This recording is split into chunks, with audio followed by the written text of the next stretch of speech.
이번 시간에는 드라마 고려거란 전쟁에서 조정 관료들의 수장으로 나오는 인물인 유진에 대해 한번 살펴보겠습니다. 고려사 유진 열전에 따르면 그는 지금의 충청북도 충주 사람으로 왕후 중에 성이 유씨인 사람들은 모두 그의 집안에서 나왔다고 합니다. 대표적인 인물로는 태조 왕건의 세 번째 부인인 신명순 성왕태후가 있는데요. 이 신명순 성왕태후의 아들들이 고려의 3대 왕인 정종과 4대 왕인 광종입니다. 또한 5대 경종의 제2비인 허니왕후와 성종의 비인 문덕왕후 등도 신명순 성왕태후의 손녀들이었으니 즉 유진은 대대로 2명의 왕과 여러 왕후를 배출한 당대 최고의 외척 가문 출신이었던 겁니다.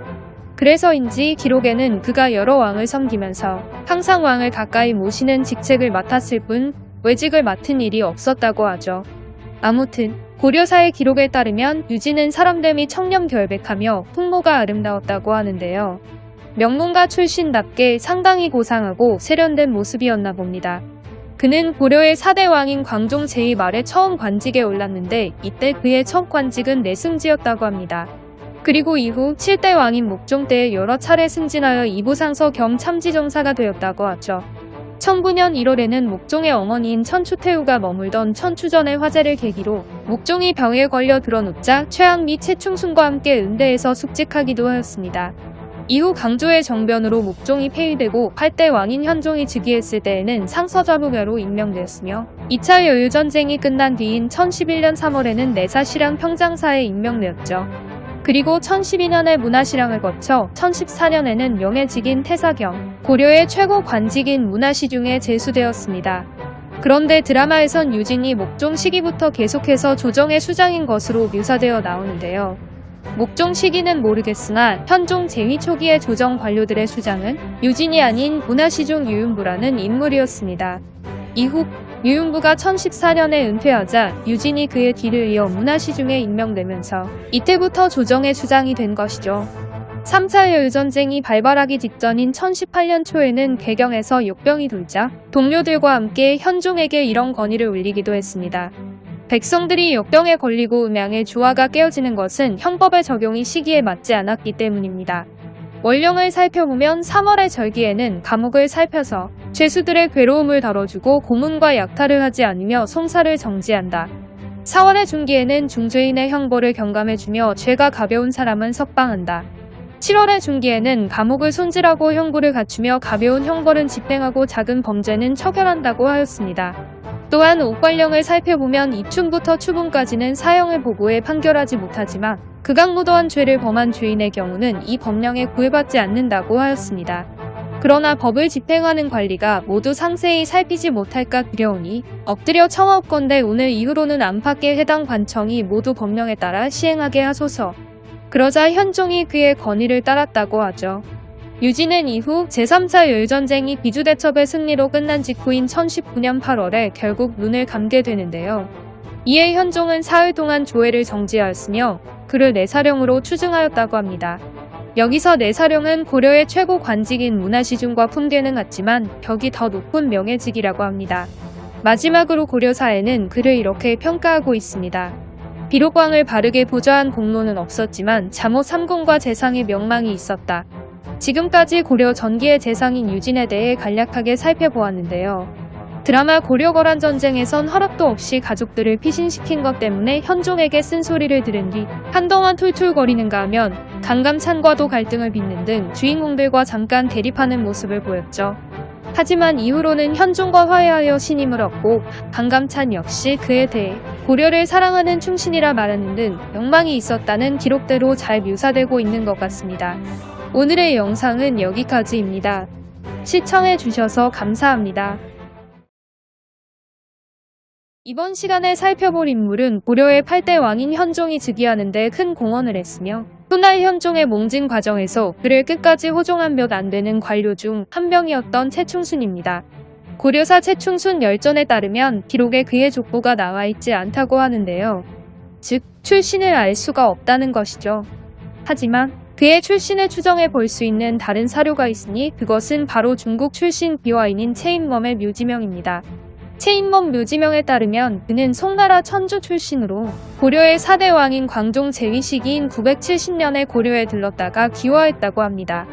이후 그는 고려에서 최씨라는 여성과 결혼하여 아들을 낳았는데 이름은 전해지지 않으나 관직이 내사시랑 동대 사문화평장사 감수국사에 이르렀다고 하는데요. 비슷한 시기에 그러한 관직까지 오른 최씨는 최충순밖에 없기 때문에 최충순이 바로 최인범의 아들이 아닌가 추측되고 있는 것이죠. 게다가 고려사 주저열전에 따르면 최충순은 고려의 7대 왕인 목종 시기에 당시 고려를 방문했던 송나라인 주저를 목종에게 추천하기도 했는데요. 이러한 행적을 보면 그가 정말 송나라인 최인범의 아들일 가능성이 높지 않나 싶습니다. 아무튼 최충순은 목종 시기에 관직에 올라 여러 차례 승진하여 중추원 부사가 되었다고 합니다. 그런데 1009년 1월 천추태후가 머물던 천추전에서 화재가 발생한 사건을 계기로 목종이 병에 걸려 드러눕자 최충순은 유진, 최항과 함께 은대에서 숙직을 하게 되는데요. 그러던 어느 날 목종이 갑자기 최충순을 침실로 불러들인 뒤 그에게 은밀히 이렇게 말했습니다. 과인은 병이 점점 회복되어 가고 있어. 그런데 바깥에서 왕위를 넘보는 사람이 있다는 소문을 들었는데 경은 알고 있어? 그러자 최충순은 이렇게 답했죠. 신도 이 소문을 언뜻 들은 적이 있으나 그 실상을 확인하지 못했습니다. 이에 목종은 자신의 머리맡에 있던 편지를 지고 그에게 건네주었는데요. 그것은 당시 목종의 총애를 받았던 발해 출신 관료 유충정이 올린 글이었습니다. 상서 후보가 김치향은 외람되게도 왕위를 넘보고서 사람을 시켜 선물을 뿌리며 신복들을 널리 심어놓고 있습니다. 저에게도 자신을 은밀히 도우라고 요구하기에 저는 분명히 깨우쳐준 후 거절하였습니다. 이 일을 감히 아뢰지 않을 수 없습니다. 요약하자면 목종의 어머니 천추태후의 연인인 관신 김치향이 반란을 도모하고 있단 겁니다. 목종은 이어서 다른 편지 한 통도 그에게 건네주었는데요. 그것은 훗날 현종이 되는 대량원군이 보낸 글이었습니다. 간악한 무리들이 사람을 보내어 협박하고 있습니다. 그들이 술과 음식을 보냈는데 신은 독약을 넣은 것으로 의심하여 먹지 않고 까마귀와 참새에게 주니 까마귀와 참새가 죽어버렸습니다. 상황이 이렇게 절박하니 바라옵건대 성상께서 불쌍히 여겨 구원하여 주소서. 이로써 관신 김치향의 반란 도모와 대량원군이 독살 위협을 받고 있다는 사실을 알게 된 최충순은 목종에게 이렇게 말했습니다. 형세가 급박하니 빨리 조치를 취해야 합니다. 그러자 목종이 이렇게 당부했죠. 나의 병이 점점 위독하여 곧 세상을 뗄 것 같은데 태조의 후손으로는 대량원군만 남아있어. 경과 최양은 평소 충의를 지닌 신하이니 정성을 다하여 나라를 바로잡고 구원하여 사직을 다른 성에게 주지 않도록 하시오. 목종의 부탁을 받은 최충순은 그의 침실에서 나온 뒤 곧바로 동료인 최양에게 가서 이 사실을 알렸습니다. 그러자 최양도 이렇게 말하며 그의 뜻에 동참했죠. 신도 항상 근심하였는데 지금 주상의 뜻이 이와 같으니 사직의 복입니다. 그리고 얼마 뒤 목종에게 김치향의 반란 도모 사실을 알렸던 유충정이 고영기란 사람을 보내 최충순과 최양에게 이렇게 전했습니다. 지금 주상이 병석에 누워 계시고 간악한 무리들이 틈을 엿보므로 사직이 다른 성씨에게 넘어갈까 두렵습니다. 주상의 병세가 위독해진다면 마땅히 태조의 후손을 후계자로 삼아야 합니다. 이에 최충순과 최양은 놀란 체하며 태조의 후손이 어디 계시오라고 반문했는데요. 그러자 고영기는 대량원군이 바로 왕위를 계승할 수 있는 분입니다. 라고 답했죠. 그 말을 들은 최충순과 최양은 우리들도 이 소문을 들은 지 오래되었습니다. 당연히 하늘이 내린 분부를 따라야 합니다. 라고 호응했습니다. 얼마 뒤 유충정이 다시 고영기를 보내 최충순에게 이런 말을 전했습니다. 제가 직접 가서 이 일을 의논하고 싶으나 수행원이 많아 다른 사람에게 의심받을까 두려우니 두 분께서 왕림하여 주기 바랍니다. 이에 최충순은 최양과 이것은 사사로운 일이 아니라 진실로 종묘사직과 관련된 것이므로 가서 그를 만나야 합니다. 라고 의논한 뒤 유충정 찾아가 결정을 내리게 되죠. 이후 최충순은 다시 궁궐에 들어가 문반과 무반 각각 한 사람씩을 뽑아 군교를 거느리고 가서 현종을 맞이해야 한다고 목종에게 건의했는데요. 당시 현종은 천추태후에 의해 억지로 머리를 깎고 궁에서 쫓겨나 삼각산의 신열사란 절에서 머물고 있었죠. 아무튼 이후 최충순은 최양 및 고영기 등과 의논한 뒤 현종을 모시고 올 인물로 황보유이란 인물을 천거했습니다. 그리고 이어서 목종에게 이렇게 건의했죠. 군교들이 만화 행군이 더디게 되면 간악한 무리들이 먼저 손을 쓸까 두렵습니다.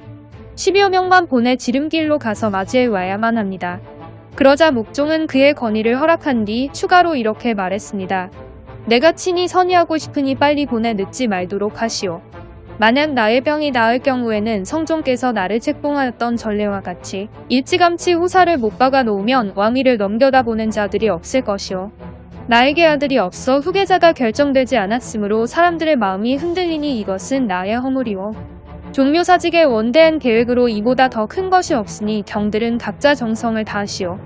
그리고는 목종이 마침내 눈물을 흘리니 채충순 역시 함께 울었다고 합니다.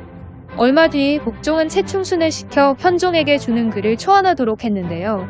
이때 목종이 직접 먹을 갈아주었다고 합니다. 이에 채충순은 제가 갈아서 쓰겠으니 옥체를 수고롭게 하지 마소서라고 사용하였지만 목종은 마음이 너무 바빠 힘든 것도 알지 못하겠소라고 답했죠. 이때 채충순이 쓴 글의 내용은 이랬습니다. 예로부터 국가의 대사는 평소 미리 결정해 두어야 인심이 안정되는 법이다. 내가 병속에 눕자 간악한 무리들이 왕위를 넘겨다 보고 있으니 이는 과인이 미리 대비하지 못해 호사를 결정해 두지 못했기 때문이다. 경은 태조의 적손이니 속히 출발해서 여기로 오도록 하라. 과인이 죽기 전에 얼굴을 마주해 종묘사직을 맡기면 죽어도 여한이 없겠다. 만약 내 수명이 더 연장된다면 병을 동궁에 머물게 하여 여러 사람들의 마음을 안정시키겠노라. 그리고 이를 살펴본 목종은 길이 험하니 간악한 놈들이 잠복하고 있다가 불의의 변을 일으킬까 두렵다. 부디 조심해 오도록 하라라는 내용을 추가로 쓰게 하였다 합니다. 이후 황보유이가 이 편지를 가지고 신열사로 향한 뒤 현종을 궁으로 다시 데려오게 되는데 자세한 내용은 고려사 인물열전 황보유이 편을 시청해 주시면 감사드리겠습니다. 그리고 궁으로 돌아온 현종은 때마침 강조의 정변으로 목종이 폐위되면서 고려의 8대 왕으로 즉위하게 되죠. 현종의 즉위 직후 그가 왕이 되는데 큰 공헌을 한 채충순은 직중대에 임명되었다가 얼마 뒤 이부시랑 겸 좌관의대부로 승진하게 됩니다. 이후 1010년 겨울 요나라의 황제 성종이 목종을 시해한 강조의 죄를 묻겠다며 무려 40만 대군을 이끌고 고려를 침략하면서 제2차 요전쟁이 발발하게 되는데요. 성종이 이끄는 요나라군은 통주에서 강조의 30만 대군을 격파한 뒤 파죽지세로 남하하여 고려 제2의 수도인 서경까지 위협하기 시작했습니다. 그러자 현종은 일단 남쪽으로 피신하라는 강감찬의 건의에 따라 개경을 버리고 몽진을 떠나게 되죠. 이때 채충순도 현종의 험난한 몽진 길에 동행했는데요.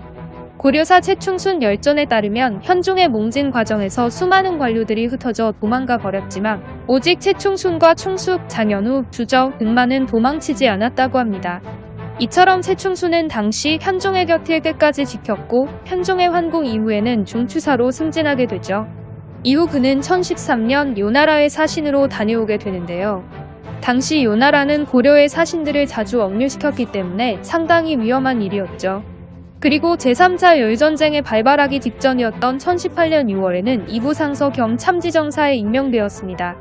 또한 3차 열전쟁이 귀주대첩의 승리로 끝난 뒤인 1019년 겨울에는 추충진철 의사공신의 칭호를 받았고 이어서 재양현 계곡남경 시급 300호로 책봉되었죠.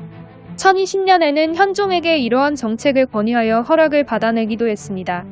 군사들 가운데 부모의 나이가 80살 이상인 사람이 있으면 군역을 면제시켜 부모를 봉양하게 하고 여러 문방과 무방 가운데 부모의 나이가 70살 이상으로 다른 형제가 없는 사람은 외직에 임명되지 않게 하고 그의 부모가 병이 나면 200일 휴가를 주어 돌보게 하소서. 이후 채충순은 1022년에 내사시랑 평장사 겸 서경유수에 1023년에는 태자소사에 임명되었습니다. 그리고 1025년에는 판상서의 부사로 임명되었으며 1027년에는 문화시랑이 되었죠. 그런데 1029년 겨울 발해 부흥국인 흥료국의 태사 대현정이 사신을 보내어 요나라와의 전쟁에 도움을 요청하는 일이 있었는데요. 이때 채충순은 최서유와 함께 이렇게 말하며 흥료국을 돕지 말 것을 건의했습니다. 전쟁은 위태한 일이니 신중히 하지 않아서는 안 됩니다. 저들이 서로 공격하는 것이 우리의 이익이 안 될 줄 어찌 알겠습니까? 다만 성질을 수리하고 봉수를 삼가서 사태를 관망해야 할 뿐입니다. 그러자 현종이 그의 말을 따랐다고 하죠. 이때 채충순이 흥료국을 돕는 것을 반대한 이유는 몇 달 전 흥료국을 세운 대여님의 반란으로 요나라가 혼란스러운 틈을 타 과건이 군사들을 이끌고 요나라의 보주성을 공격했다가 패배한 적이 있었기 때문으로 보입니다. 여기서 보주성은 요나라가 고려를 견제하기 위해 1014년 6월 압록강을 건너와 지금의 평안북도 의주군에 축성한 성인데요. 이 보주성을 둘러싼 고려와 요나라 간의 갈등이 상당히 재밌는데 나중에 따로 다루도록 하겠습니다. 아무튼 최충수는 이후 1030년 2월 판서경유 수사에 임명되었지만 그해 겨울 병을 이유로 표문을 올려 사직을 요청했습니다. 하지만 현종은 이를 윤허하지 않았다고 하죠. 그러나 이듬해 초의 벼슬에서 물러났고 이후 고려의 10대 왕인 정종의 재위 초기인 1036년에 결국 눈을 감게 됩니다. 최충순이 사망하자 정종은 그에게 정관이라는 시호를 내려주었다고 합니다. 이번 시간에는 대하사극 고려거란전쟁에서 유진, 최충순 등과 더불어 조정의 주요 관료 중 한 명으로 등장하는 최항에 대해 살펴보려고 합니다. 고려사 최항 열전에 따르면 그는 평장사 최연희의 손자라고 하는데요. 여기서 최연희는 오늘날의 경상북도 경주 출신으로 신라 말에 당나라에 건너가 과거에 급제하였는데 마찬가지로 당나라에서 과거에 급제했던 최치원, 최승우와 더불어 훗날 신라 삼치라고 불리기도 하는 등 상당히 명망 높았던 인물입니다. 그는 이후 다시 신라로 돌아왔다가 935년에 신라의 경순왕과 함께 고려에 귀부하게 되는데요. 이에 고려의 태조 완권은 그를 태자사부로 임명하고 문안, 즉 글 짓는 일을 맡겼다고 합니다. 게다가 당시 고려의 유력 가문들이 모두 그를 스승으로 섬겼다고 하죠. 최항이 처음 관직에 진출한 시기는 고려의 6대 왕인 성종 재위 시기인데요. 991년 초에 최항이 과거 시험에 장원급제하니 성종이 그의 재능을 높이 여겨 오습유겸 지제고로 발탁했다고 합니다. 이후 최항은 승진을 거듭하여 내사사인이 되게 되죠.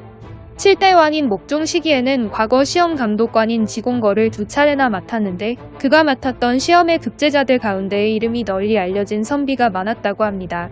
대표적으로는 고려시대 일타 강사로 유명한 최충이 있습니다.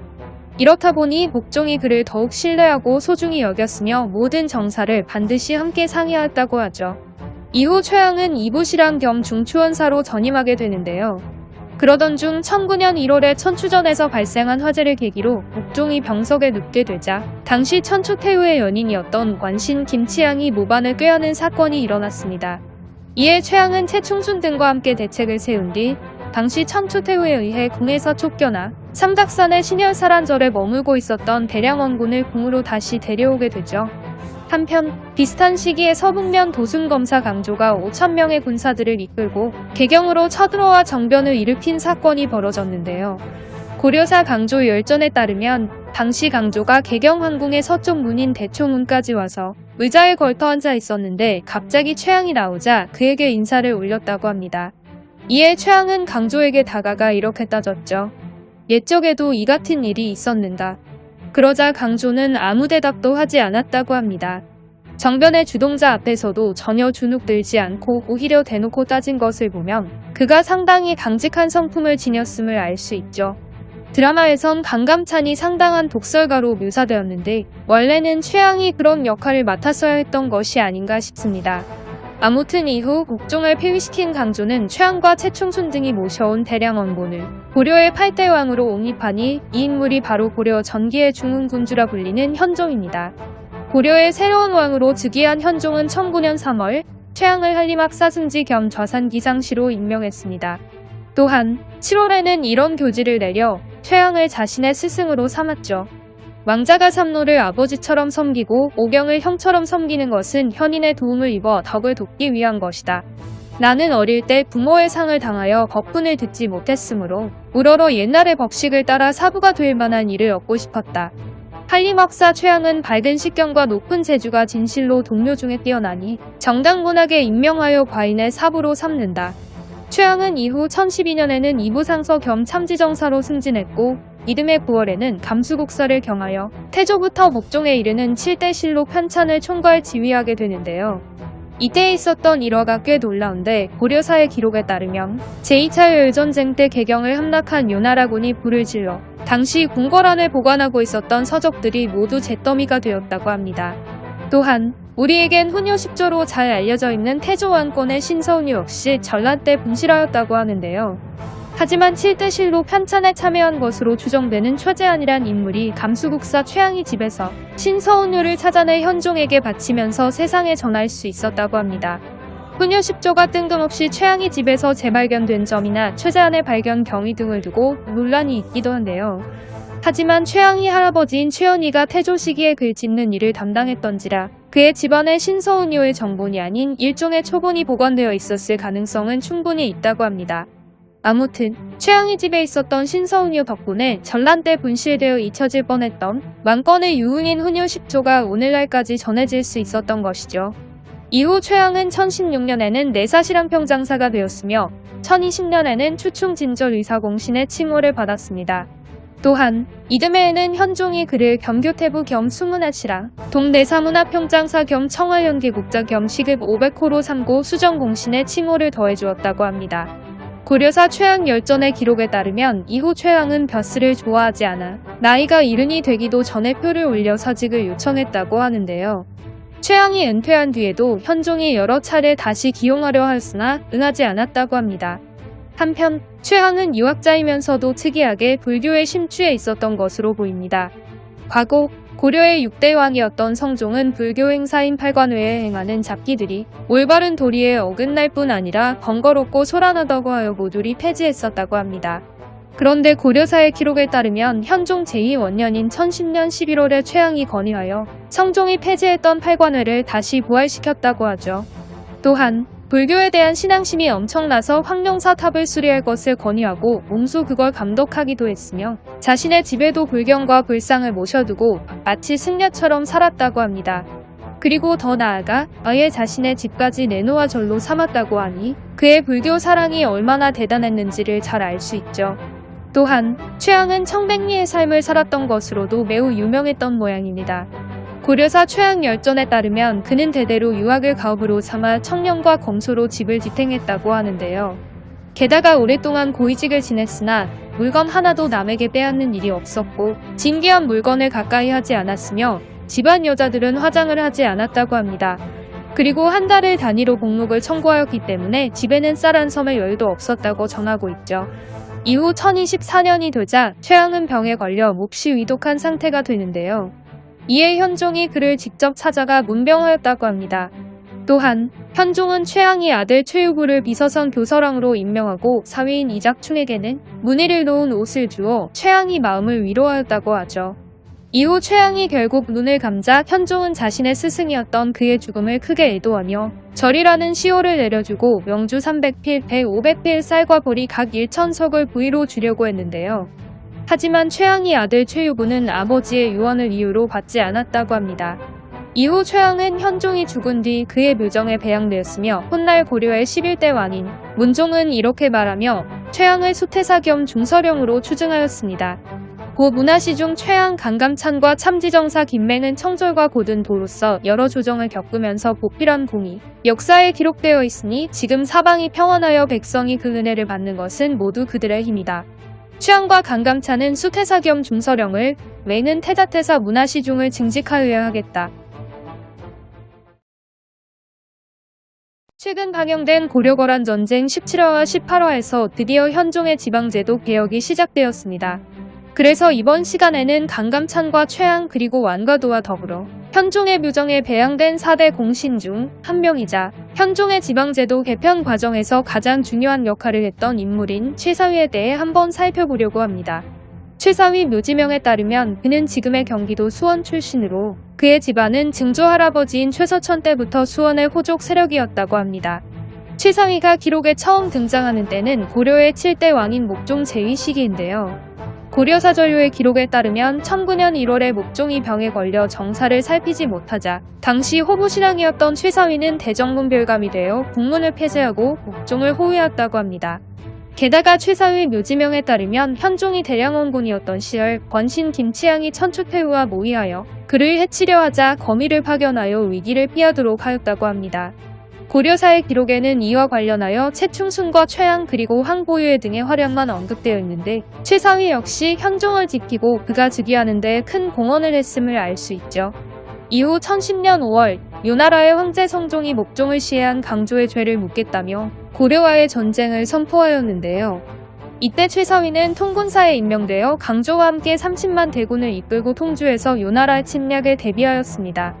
그리고 그해 말 제2차 열전쟁이 발발하자 군사를 나누어 비주 북쪽의 육돈도, 탕정도, 서섬도 방면으로 진군하다가 요나라군과 전투를 벌였는데 결국 패배하고 말았죠.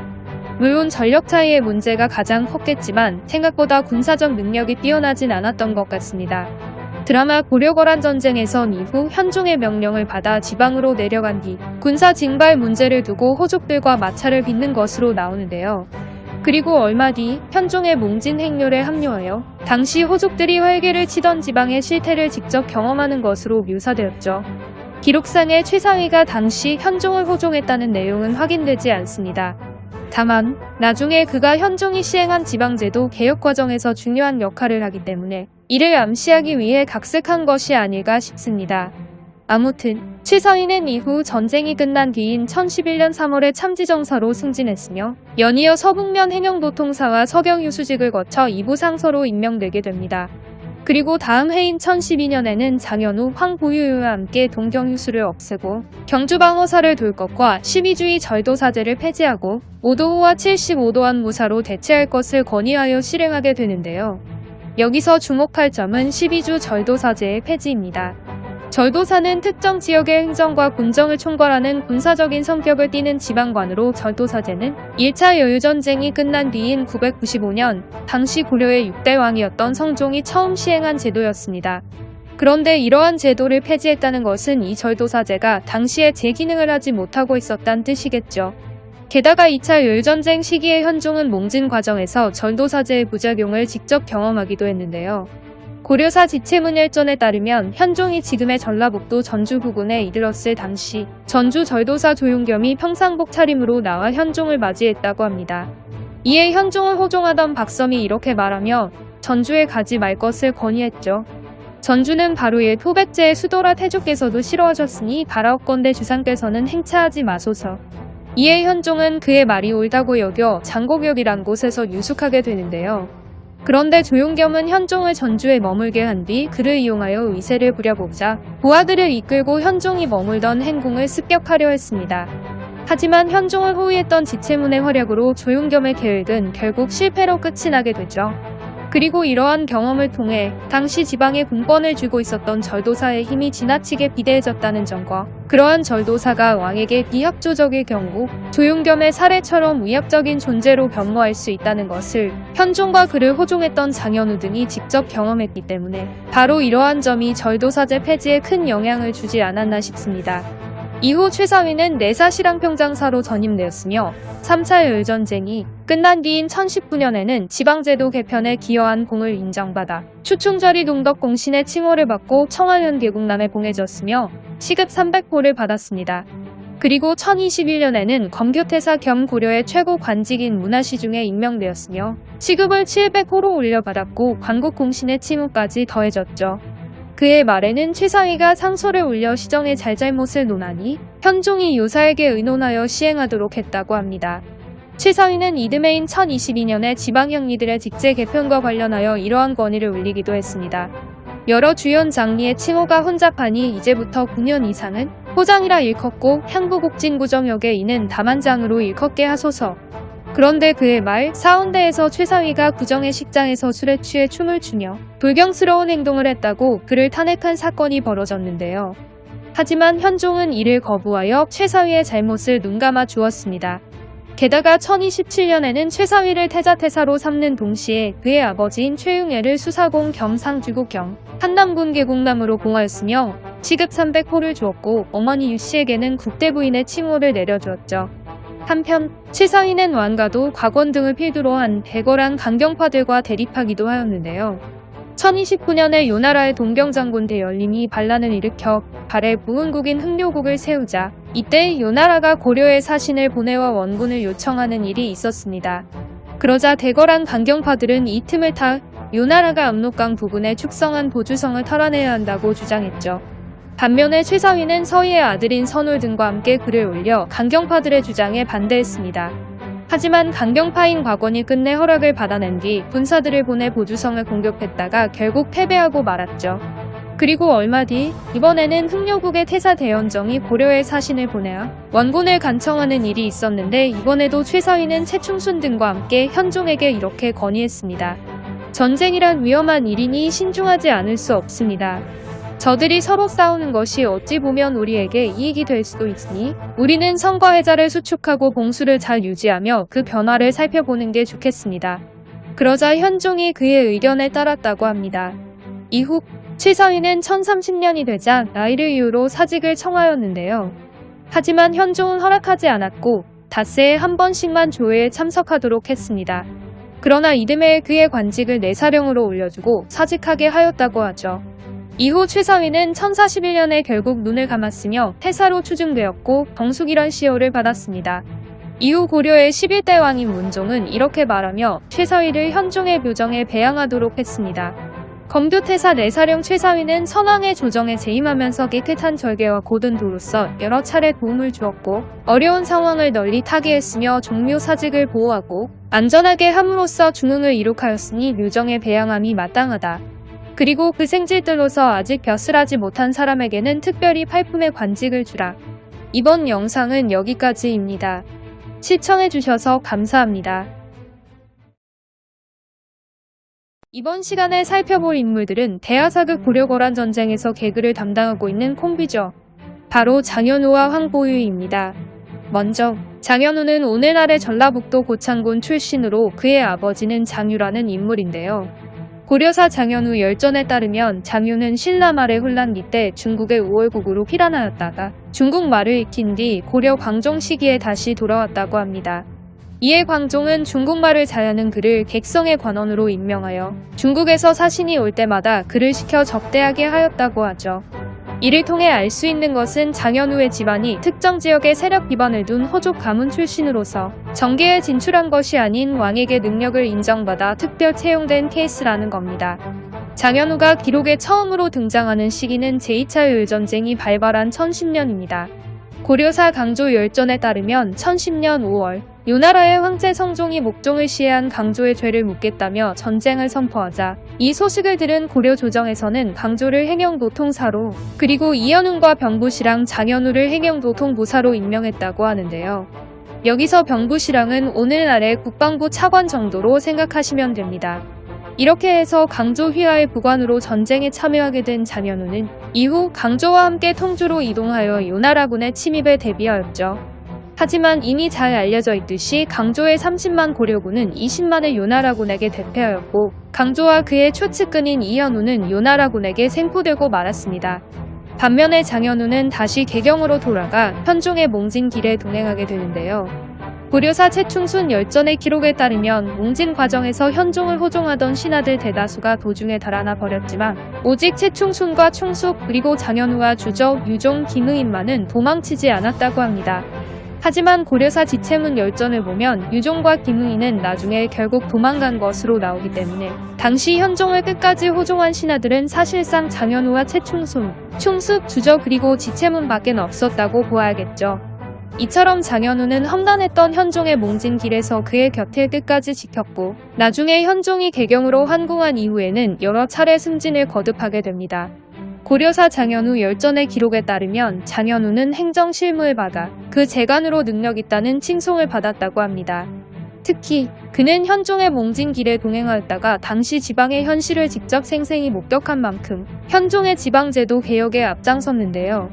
장현우는 1012년 최서희 황보유와 함께 오늘날의 경주인 동경의 유수직을 폐지하고 경주 방어사를 두도록 건의하였습니다. 또한 12주 절도사를 없애고 5도호와 75도 안무사를 두게 하였죠.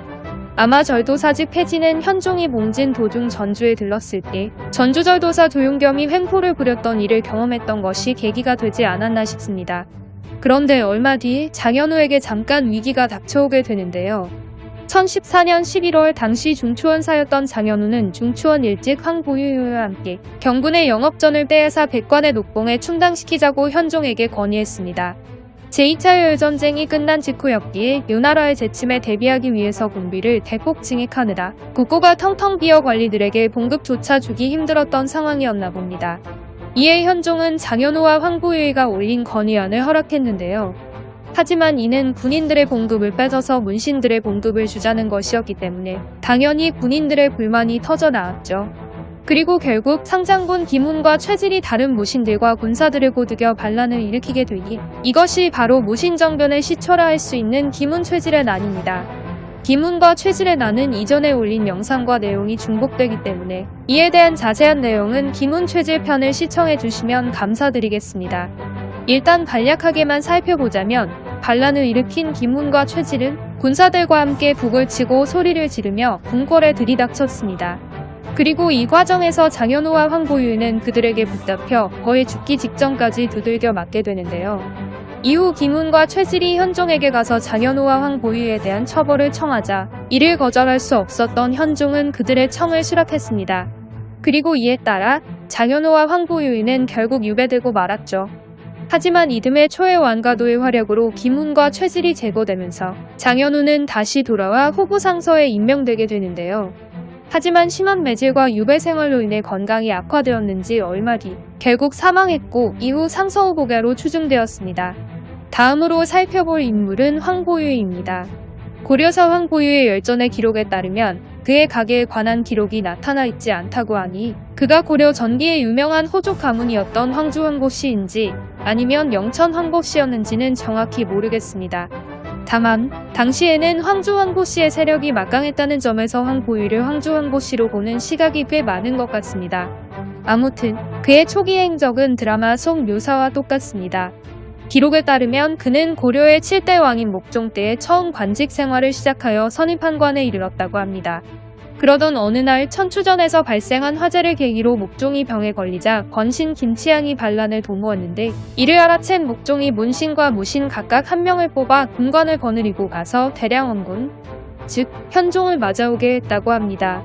당시 현종은 천초태후에 의해 궁에서 쫓겨나 머리를 깎고 삼각산의 신열사란 절에서 지내고 있었죠.